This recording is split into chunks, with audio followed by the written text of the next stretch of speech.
আজ সকালে ঘুম থেকে উঠে কী খাবো এটা ভাবতে ভাবতে ফ্রিজটা ওপেন করে দেখি ফ্রিজে বেশ কিছুটা ভেজিটেবলস আছে, হাতের কাছে পাস্তাও আছে। তাই আর কিছু না ভেবে ঝটপট পাস্তা বানাতে শুরু করলাম। এর জন্য একটা পাত্রে বেশ কিছুটা জল নিয়েছি, প্রয়োজন মতো লবণ দিয়েছি এবং একটু সাদা তেল দিয়েছি। দিয়ে পাস্তাটাকে 90% সিদ্ধ করে নিয়েছি। তারপর এই সবজিগুলোকে আমি ব্যবহার করেছি। একটা পাত্রে একটু তেল দিয়ে সবজিগুলোকে আমি ফ্রাই করে নেব প্রথম খুব ভালোভাবে।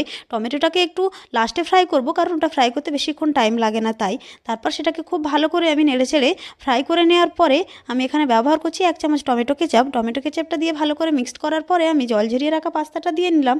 তারপর সেটাকে 2-3 মিনিট ভালো করে ফ্রাই করে নিয়েছি। এখন আমার পাস্তা কিন্তু 70% ফ্রাই করা হয়ে গেছে। এরপর আমি এখানে অ্যাড করব 1/2 চামচ পাস্তা মশলা। পাস্তা মশলা অ্যাড করার পর সেটাকে আমি কয়েক সেকেন্ড ফ্রাই করে নেব। কয়েক সেকেন্ড ফ্রাই করা হয়ে গেলে এখানে আমি ব্যবহার করব কুচিয়ে রাখা ধনেপাতা। ধনেপাতা দিয়ে বেশ কিছুক্ষণ নাড়াচাড়া করে নেব। তারপর কিন্তু আমি এখানে ব্যবহার করব 1/2 চামচ মেল্টেড বাটার। মেল্টেড বাটার দিয়ে একটু নাড়াচাড়া করে নিলে রেডি আমার সকালের পাস্তা।